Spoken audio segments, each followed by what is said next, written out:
Today, on episode number 487 of the Teaching in Higher Ed podcast, Overcoming Imposter Anxiety with Ijeoma Nwaogu. Welcome to this episode of Teaching in Higher Ed. I'm Bonnie Stachowiak, and this is the space where we explore the art and science of being more effective at facilitating learning. We also share ways to improve our productivity approaches so we can have more peace in our lives and be even more present for our students.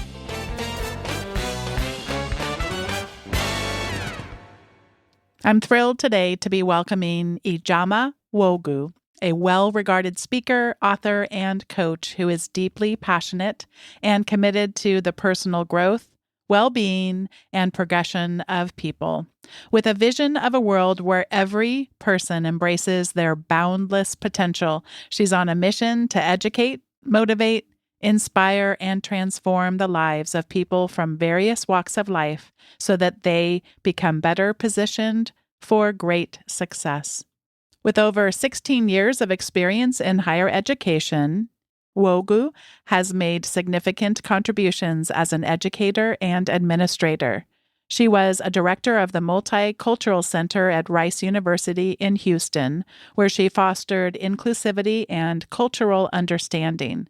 And she served as an adjunct professor at the University of Houston, imparting valuable knowledge and guidance to aspiring professionals.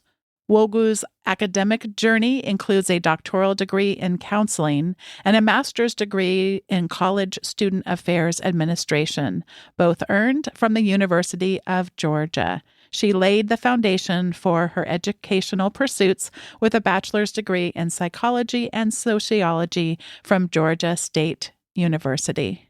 Ijeoma was born in Lagos, Nigeria, and immigrated to the United States at the age of 4. She resides in Houston, Texas, with her husband, Dr. Kingsley Nwaogu, MD, and 3 children, Adana, Martin, and Princeton. Ijeoma enjoys Thai and Nigerian cuisines, salsa dancing, and relaxing on a warm beach. Ijeoma Nwaogu, welcome to Teaching in Higher Ed. Hi, it's such a pleasure to be here with you, Bonnie. I have been waiting for this conversation. I got to go to the replay of your book release party, and it has the best song on it. I played it the other night in the kitchen. I'm dancing around the kitchen. The song for people listening is called Joy Unspeakable by Voices of Fire. In case you can't tell from the name, it's all about joy. So how about we start with what brings you joy?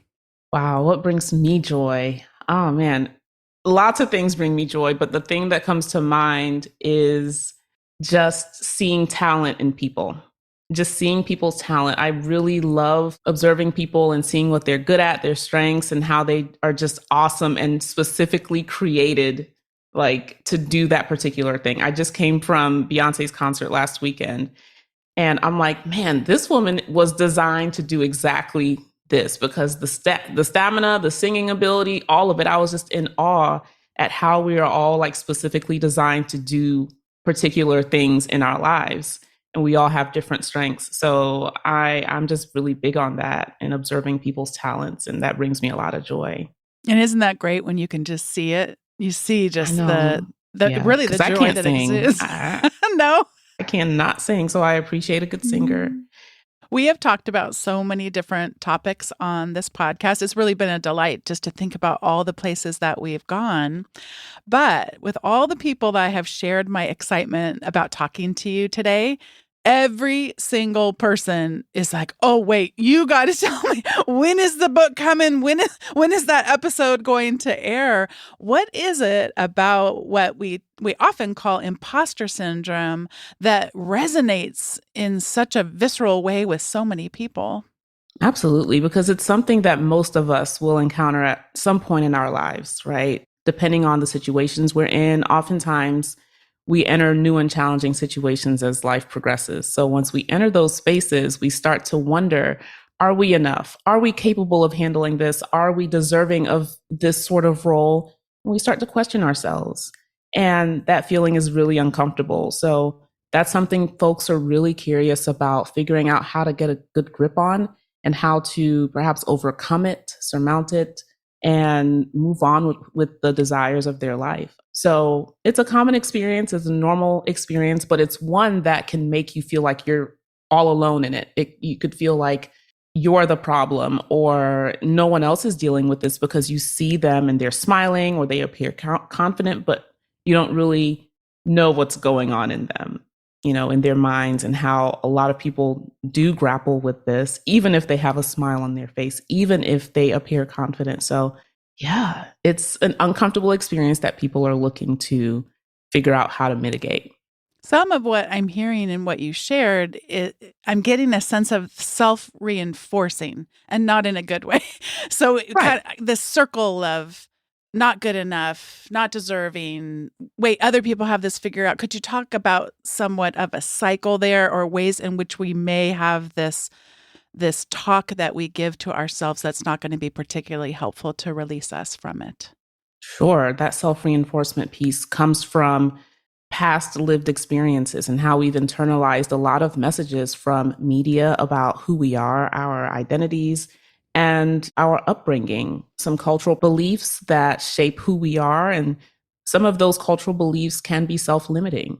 Ideas about maybe what a woman ought to do and how she should be, and what a man is supposed to do, or what someone coming from this sort of family is supposed to be, right? And so many ideas we internalize, it becomes like part of our mindset. It's so embedded into our psyche that we just start functioning in those ways. And when we are in those new and challenging situations, we remember those messages that we've internalized and we continue that cycle over and over. So it does take a lot of intentionality and deliberate practice to sit down with yourself and say, why do I always shrink when I am in this particular situation? Why do I have this horrible feeling within me that I can't do it, that I'm not enough?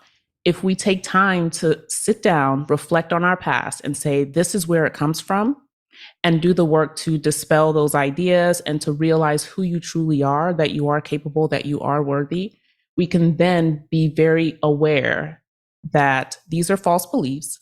These are the truths about myself, and I choose to move forward with the truth about who I am.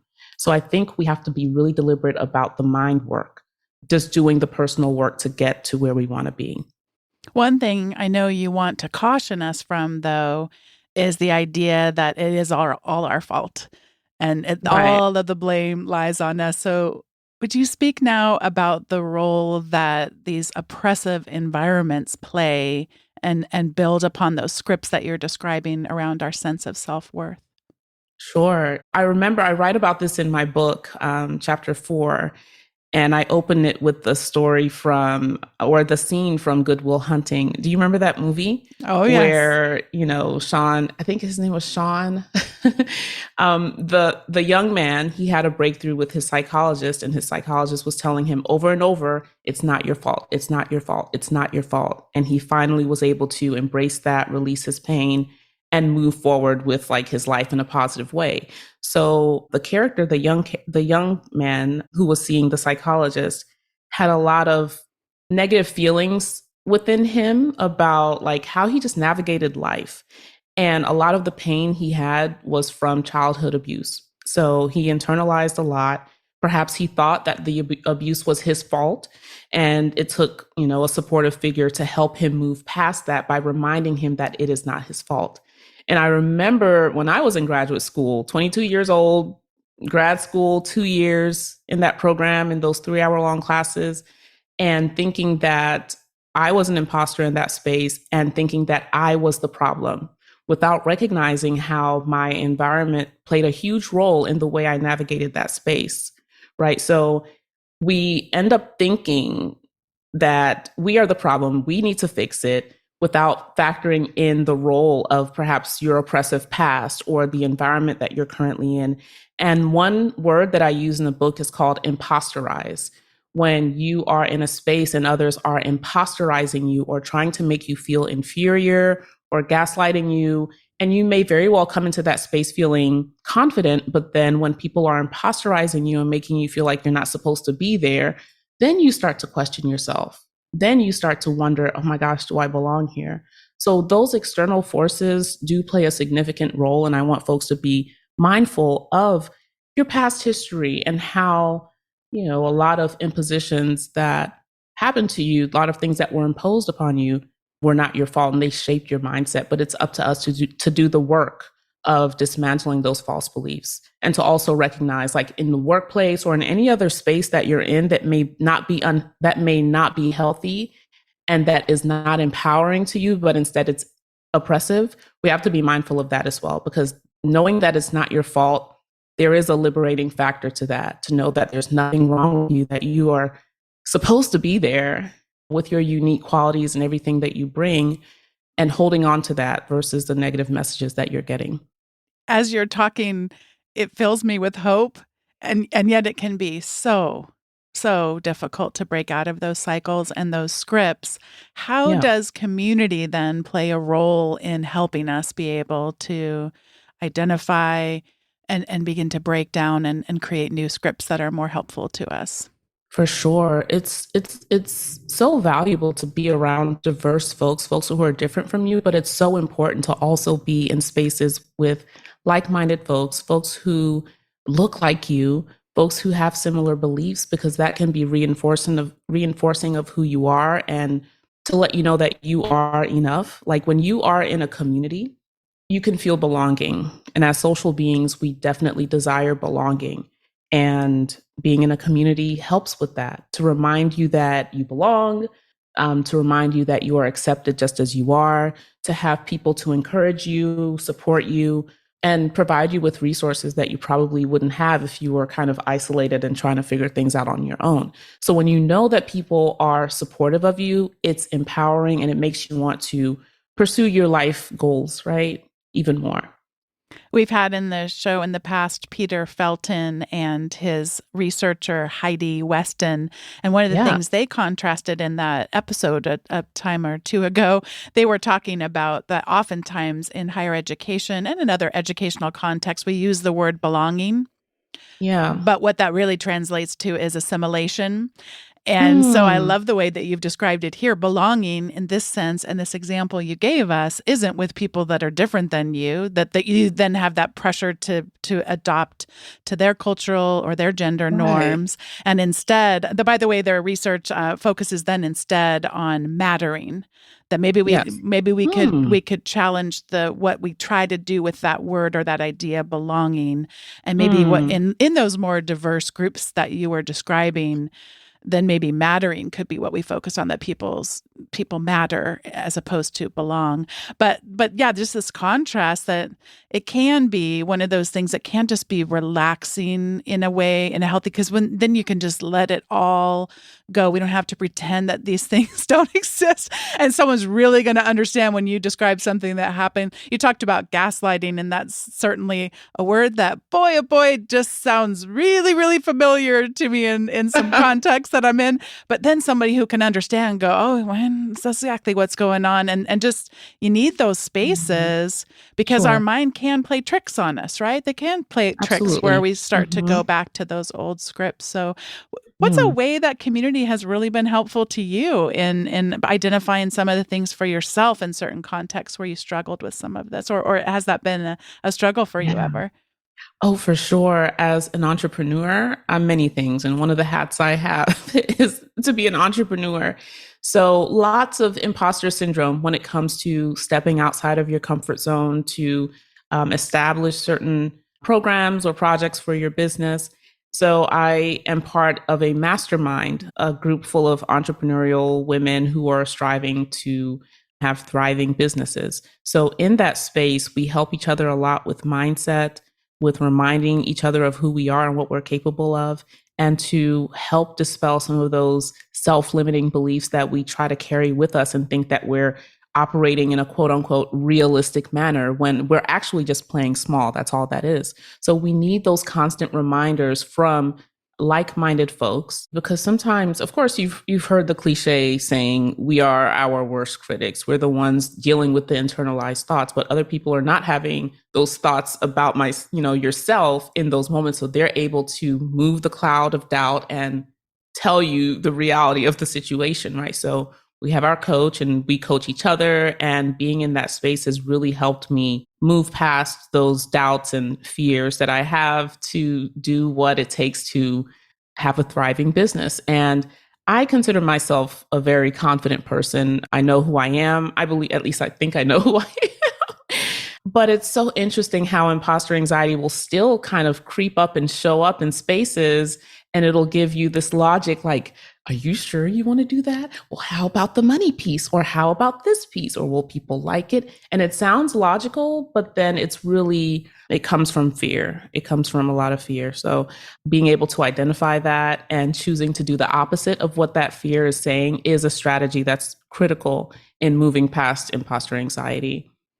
You talked about the money piece, and that's exactly where my mind was going. People close to me that have been parts of groups like you're describing, it comes up so much with people, whether it's if you started to do some speaking in a higher education context, but not at an academic conference, but one where you might be paid, all the different amounts where people might get paid. And I've loved on social media before where people have been really, really transparent about that. Because then you can go, sometimes these figures might feel outrageous to you if you do have that sense of, I don't really have much to offer here. But then to get that sense of community, what is the market paying for this sort of thing? Exactly. But by the way, the market will also be happy to pay you nothing. And then, but to have those conversations that can be self-reinforcing. And I also have found it helpful, whether it's job negotiations, money for speaking, or if you do have a business, some of our colleagues might do some sort of consulting or that kind of thing, to have someone who's not you challenge you on how much you thought. Because it's also weird when it's you. If you're selling a product that is something tangible that's not you, that is one thing. But what you're selling feels like very, very attached to you and your sense of worth and your identity. Those can be such challenging things. You use the phrase playing small. Tell me more about playing small and what that looks like. Yeah, playing small is about, like I said before, thinking that you're being realistic and logical when really it's just limiting yourself. You have the potential, you have the capacity to do bigger things. You even know what to do, but you try to play it safe to reduce the risk involved, to just like not have things go the wrong way because of the fear of failure.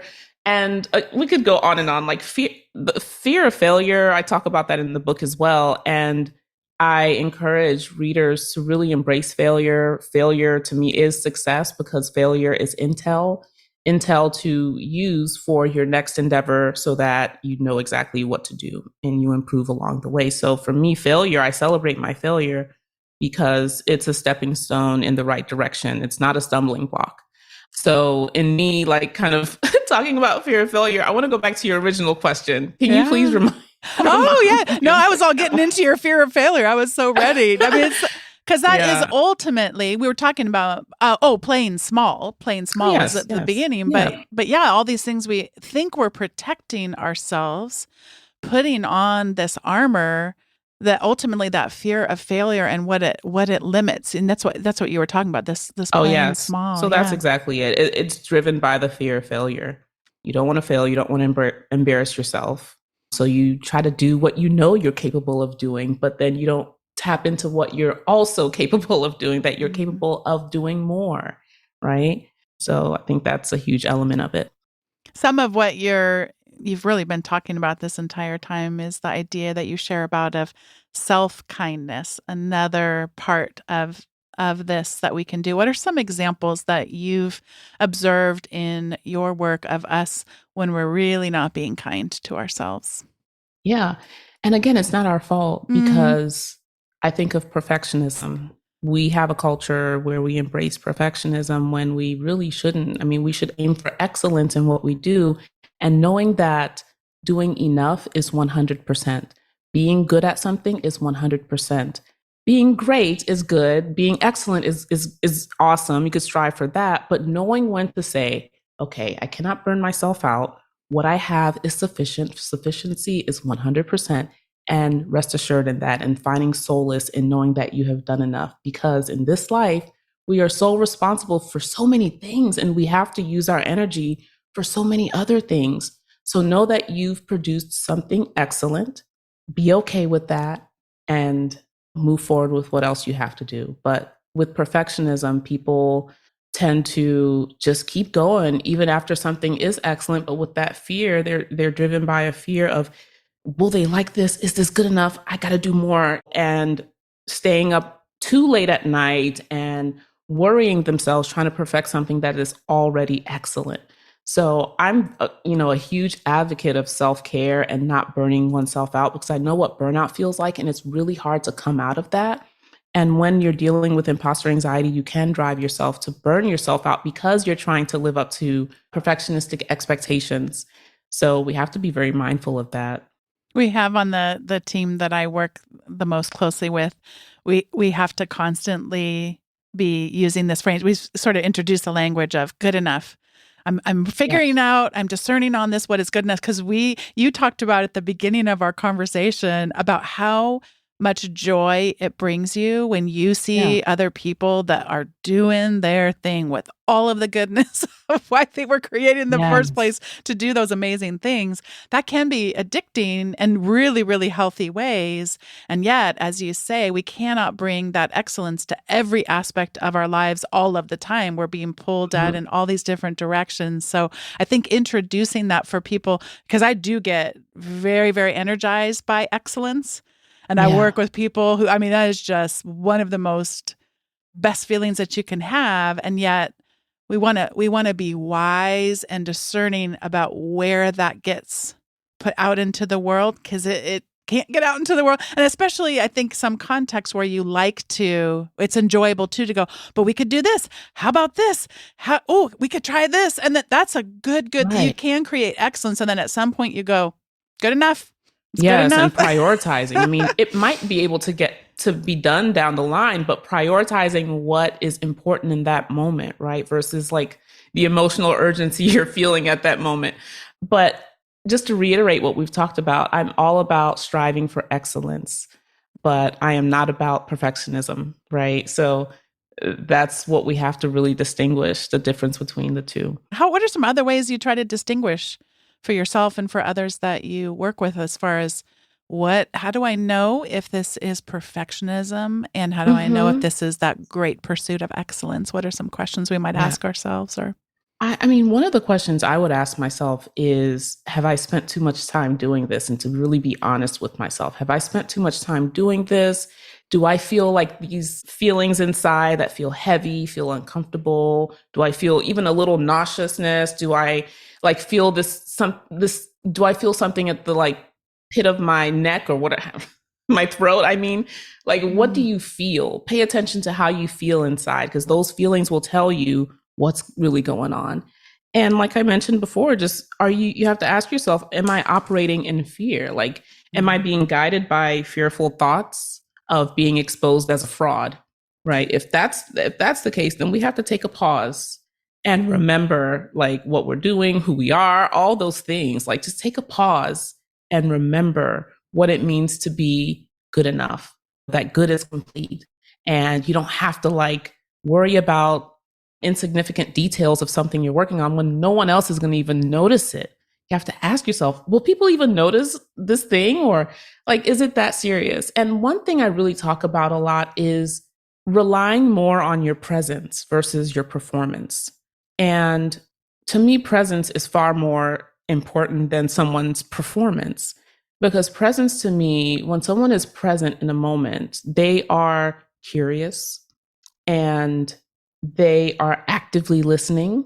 They are showing interest. They are participating. And to me, that's someone who has a growth mindset. And you don't have to carry with you the expectations of trying to do something perfectly and all that. You're just coming as you are, being a sponge and absorbing the information that's coming at you and taking in your surroundings and being an active participant. So I want people to depend more on their presence, because that's more powerful a lot of times than you showing up in front of a group and saying all the right words and having the right poise and clicking the button at the right time. Like all of that is cute and all that, but allow yourself to be more authentic in the space by leveraging your presence. I think that can go a long way. I remember hiring a staff of people and they were in a leadership class and they were all trying to impress me by using these cool words and raising their hands often so that I would hire them. But there was one student in particular who didn't say anything in class. But I can tell that she was super curious and looking around and taking notes and nodding when her classmates would speak. And just her presence was what made her stand out to me. And that was the first person I hired because of her presence. Told me that she's someone who is curious, willing to learn, someone who would be appreciative of their team, all of that. Those were the messages I was getting just from her disposition. So it's really important to know when to tap into your presence. So when you're feeling all of that doubt and you have the pressure, you feel the pressure to perform, say, hey, okay, I have power through my presence. Let me embrace that and just allow myself to be in a space because that is more than enough. That's actually what will allow people to feel curious about you or feel comfortable around you is your presence. So let's leverage it. One of our kids was practicing a presentation that they're giving today at school. And I wish I would have had these words last night because I was seeing that. I mean, they're not that old. And those messages start to get in pretty early about the performance versus the presence. Yeah. And they were getting prepared to tell stories about their grandparents in World War II and some really powerful experiences and scary things about the Holocaust. And I mean, like this family history that is very, very near and dear to this child's life. And yet they're making sure they hit every bullet point. Going, it's not the bullet points, these stories. And just with you talking about that, it makes me so curious to know like the personal connection they have, the emotional connection they have about the story versus just having all the points together. As you're talking, that's what's making me curious. I want to know how they personally feel about all of that. And they can achieve that through their presence. Yeah. That's just what I'm thinking about. Yeah, those tension and the nerves, they come so early. They come so early, but what wisdom you're sharing with us, the presence. And that, I mean, you can tell when someone's all about the performance. It shows. It shows. Lack of vulnerability and a lack of authenticity. And people sense that. They know that. I'm curious to know if you have experienced someone, like who comes to mind for you? What situation were you in when you witnessed someone who was really in their presence and that was noticeable? Do you remember anything like that? Any situation where you've observed that? Well, it's very much what you're saying, where the quietest person in the room. And when the quietest person in the room, they typically will ask a question, and it's a question that changes the entire conversation. Wow. Because they've been able to focus more on what is being said and discerning that without feeling like it needs to become a performance. And that, I mean, that's where I see it the most, where I go, it's when someone asks a question, and especially if that question came out of long periods of silence and listening. A lot of times we can get in the habit of, oh, I've got my thing I want to say, but that person just said their thing, and that person said their thing, and that person said their thing, and trying to fit our thoughts and ideas. Not that they're not valid. Right. I do this too, by the way, in case anyone's wondering. I had something I wanted to say, and you're a very energized group. It is fun to be around that. But you ask the question, where do I feel that the most? And it's in a room like that where our thoughts are a little bit jumbled. Because we are energized, we're bad people or whatever. But then when that one person who's not said anything the whole time and they ask a question, we all go, exactly. Oh, okay. Yes. Okay. And look at that strength we're seeing in someone who's able to sit and observe and listen. And there is such value in that. And one thing, like, I think about, with you talking, I think about people who are more on the introverted side of the spectrum, and then folks who feel that they are more extroverted, and how our society rewards extroversion, like class participation, speak up, we reward that. So a lot of folks who identify as introverts may feel like they're not enough, right? When they actually have a strength within them, which is listening and being able to ask those powerful questions because of their listening power, right? So imposter anxiety gets us all. Mm-hmm. And definitely we'll have folks who identify as introverts as feeling like, am I enough? Am I even contributing in valuable ways as other people are? So, yeah. My final question before we get to the recommendations is a hard one, just because you've talked so much about how hard we can be on ourselves and some of these Yeah. scripts that we've got going and the self-reinforcing. And when we haven't found that community yet, I'm still going to ask it anyway, though. It's not bubble baths. It's not cute journals, although those things are lovely, that are going to really make the mark. What's a small step that we could take that actually might be a fulcrum to greater change? Sure. I would say, like, the moment you are feeling that self doubt or that fear of failure, treat it as a sign of success. Treat it as a sign of success because that indicates that you are about to embark on something new, something challenging, that you may be in a space where you're preparing to stretch yourself and that leads to growth. So those feelings let you know that you're about to step out of your comfort zone. So lean into that. It is a sign of success. So that's one piece of information that I would leave to listeners is when you have those feelings, treat it as a sign of your success. Well, now you're making me want to ask one more question. All good. Let's do it. How much do you think it's helpful to share those feelings with others? And at what point does it become not a helpful thing? How do you discern between it might be helpful just to mention that Yeah. this is feeling particularly challenging, or are there ways that then invites the people or persons we're sharing with to maybe continue the patterns, even if they don't recognize that they're doing it?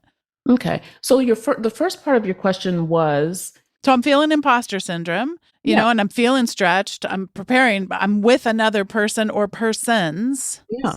When do we say, oh, I'm really feeling, and when do we go, no, we're going to push through. We're going to push through and we're just going to keep that to ourselves. Is there a way that you sort of discern that for I'm all yourself? about revealing it to heal it. That's my saying, like reveal it to heal it, but it's important to reveal it to the right person. Reveal it to someone you trust, someone who makes you feel emotionally safe. And that's like a trusted colleague, a trusted friend. It's okay to tell them. I mean, not every moment will allow you to pick up the phone and be like, hey, I'm feeling like this, or to knock on someone's door and be like, hey, this is how I feel. Not every situation will allow for that. But if you feel like you're constantly dealing with this, it may be that you're constantly dealing with it. It may be that you're not constantly dealing with it. But if you find that you're in a space and it allows for you to reach out to someone to say, hey, this is how I'm feeling, please reveal it to heal it. That helps to heal because that person may have a word or two for you to really encourage you and help you move that negative cloud and see the reality of the moment, right? So it's always helpful to get that piece of support. And there was a second part to your question. I want to make sure I answer it. Well, I think there was a second part. Well, it was really overarching in terms of the imposter syndrome when we say it. But you're what you just said, reveal it to heal it. I heard you describe out of the context. So if I'm getting up to give the big presentation, if I'm in front of the board, if I am in a high stakes situation, I'm hearing you say probably not. I mean, you didn't say it, but do we need to always tell other people how we're feeling, or could we have that safe person, that safe space, and in those moments we're gonna fake it till we make it? I mean, you know what? That is a good question. Yeah, I would love to have more dialogue on what people think about that. yeah. I think if you feel compelled to do that, there is power in vulnerability. I know Brene Brown speaks a lot about the power of vulnerability and to speak and say, yeah, I don't know if you all feel the way I feel, but the nerves are real. Like to add like a comedic element to it, like in front of people, because you might normalize that experience for other people who also have to get up and say something too, to let them know that they're not alone. So through your vulnerability, you can add power to the situation and how you feel and how others feel and keep it moving. So that's a possibility. But sometimes, you might be in a space where people aren't that welcoming of your authentic self or don't want to hear how you feel or whatever. And so you might want to be wary of those sort of situations because folks can use it against you somehow. And I know, do you know Jodi Ann Fury? No. She has a book coming out in maybe a year or two called Authentic. And one of her arguments is that, the workplace will say, be your authentic self, all of this, come just as you are. But if that space is not welcoming, like of who you really are, can you really be authentic in that space? So she really asked that question and has us thinking through that as a factor, right? It's all good to be authentic, but you have to do it in the right space that will nurture that authenticity, that will appreciate that authenticity, and not every space is like that. What I loved about your example that you gave, if I were watching you, I would feel like just because it was quick, it was funny, it was authentic. But then, like you said, you used the phrase, we're moving on then to, there's a reason why you came, why I'm listening to you present, you know what I mean? So it's not belaboring it. But what yes. I heard you and your example give was an opportunity for people to find you so relatable. And because when we do that, when we do it well, I think you just invite people to really love who you really are and love who they are too. Because it's like, oh my gosh, I can so relate to that. Now I'm imagining what it would be like if I've ever done something like she's doing right now and I'm watching her do. So it's really, what a great example that you gave us. So. And now that I didn't think about it when you asked, but as you were speaking, I remembered in my doctoral program, all of us were there. We were just uptight and ready to just speak eloquently because we thought we were supposed to speak like that. And one of our outspoken classmates was like, look, I know we all feel like imposters right now, so we could just stop pretending. And everyone just started laughing. And I remember at that moment, we let our guards down and we just allowed ourselves to be authentic and trusting of each other. And I just remember that moment like, wow, he really called it out and released all of us from this tight grip of imposter anxiety in that space. Yeah. I sometimes admit at the start of a class these days that at the start of a term or a semester, I'm feeling nervous. I always feel nervous because I want to do a great job. I really care about you. We just met each other, but I take this really seriously. And then so many times they feel nervous too, just like the example you gave. So you feel, you're a professor and you feel nervous even at the beginning of a new class. Yeah. And I feel like nerves can really help us do really well. They can help us with the excellence that you've been talking about this whole time. No, you're absolutely right. Yeah. It's I agree with that. If you feel that sense of, hey, that sense of whatever people call it, is it a calling? Is it joy? What is it? Then you're ready for it. You've prepared and you're ready for it. But there is that okay, I have prepared.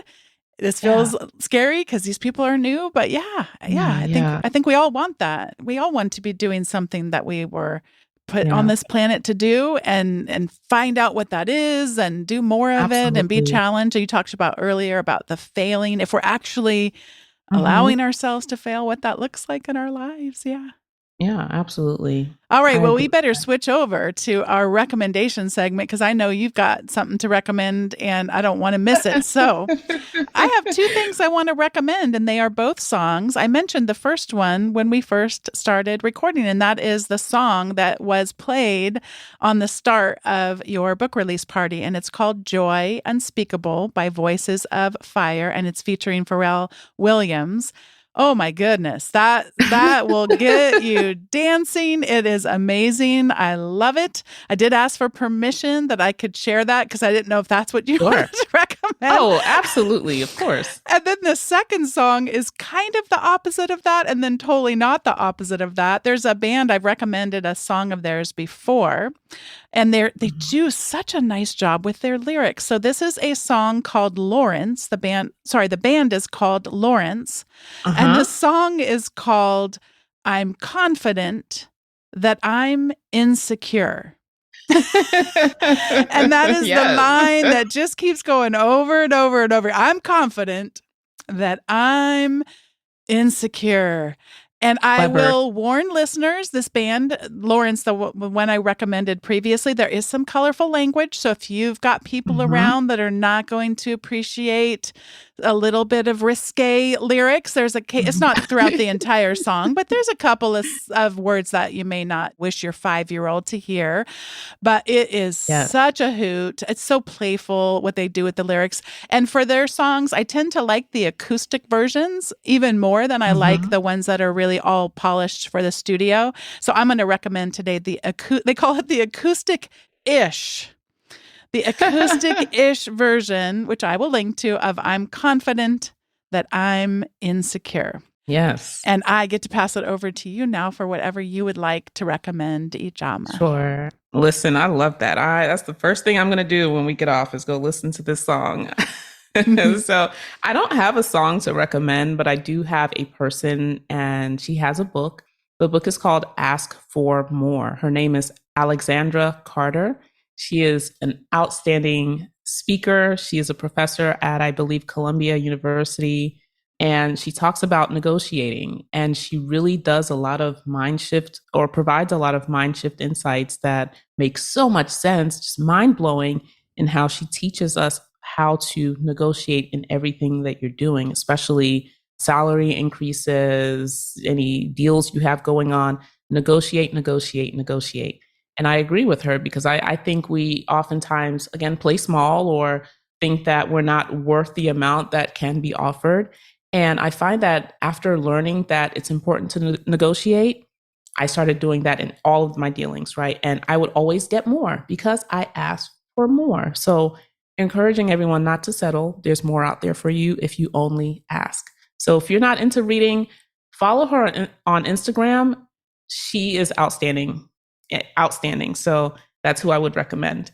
And I would also recommend a TV series, Ted Lasso. Ted Lasso is an outstanding series, and there are a couple of scenes where they talk about like power posing and how you do things with your body to expand your body, make your eyes wide, open your mouth, even stick out your tongue, spread your arms out, like just take up as much space as you can, because that can help you present in a more confident way. Like your body tells your mind what to do. Like you're expanding yourself, you're big, so go out there and be big, right? So I love those illustrations that they show us on that TV series. Sorry if I'm spoiling it for anyone, I apologize, but just wanted to tell you the reason why I appreciate that show, because it really illustrates what that taking up space looks like. I'm totally remembering. I'm having flashbacks to the scenes that you're talking about, or at least, I can remember. Do you remember the scene about getting curious and they're playing darts and what happens when we're not curious? I'm not going to give it away for listeners in case they haven't seen that one. I'm going to send it to you because it is one of those that I just watch over and over again. It's what happens when we don't get curious. And I'll put it in the show notes. Don't watch you watch that? You watch the series over and over, or that scene over and over? Oh, the scene over and over again. Okay. And it's on YouTube. Oh, no, I'm sending it to you. Yeah. Yes, please. You're going to be listening to the song. I love that dark scene, by the way, but I don't remember the part about curiosity. So I'd like to see. Yeah. Yeah. It's essentially, he has intentionally tied one of his hands behind his back without the other person knowing, because the other person didn't ask enough questions and didn't get curious enough about his life. So then when he reveals that he has been intentionally weakening his showmanship as a dartsman, then it's so fun to see. It is. I love it. So the messages in that show are just outstanding. But you're going to be listening to the song, and I'll be sending you the clip so you can do the song, and then you can do the clip, and we can all go back and revisit the Ted Lasso scenes too. I'll put a few in the show notes too. If I can find the power posing, I bet I probably can find the power posing. Yeah. A couple of them for people to watch, and revisit. So what an absolute joy it has been to get to know you. Speaking of following you on Instagram, you are absolutely need to be following you on. As soon as I don't even remember how I came across your account. I think it was somebody. I messaged you because of someone we know, a mutual person. Oh, no, I remember messaging you first and being all nervous about it. And going is there any way you would possibly ever come on? And you're like, I know who you are. Yes. But I do think we have someone in common. Your husband do outstanding podcasts. So So happy to be here with you. Well, I've been happy to have you, and I'm so looking forward to people getting the book in their hands and to people being able to listen to the episode. Thank you so much for today. Thank you so much, Bonnie. Thanks once again to Ijeoma Nwaogu for today's interview, and thanks to all of you for listening. Today's episode was produced by me, Bonnie Stachowiak. It was edited by the ever-talented Andrew Kroger. Podcast production support was provided by the amazing Sierra Priest. And if you've yet to sign up for the weekly emails from Teaching in Higher Ed, head on over to teachinginhighered.com/subscribe. You'll receive the most recent episode's show notes, as well as some other goodies and recommendations that don't show up on the main episode. Thanks so much for listening, and I'll see you next time on Teaching in Higher Ed.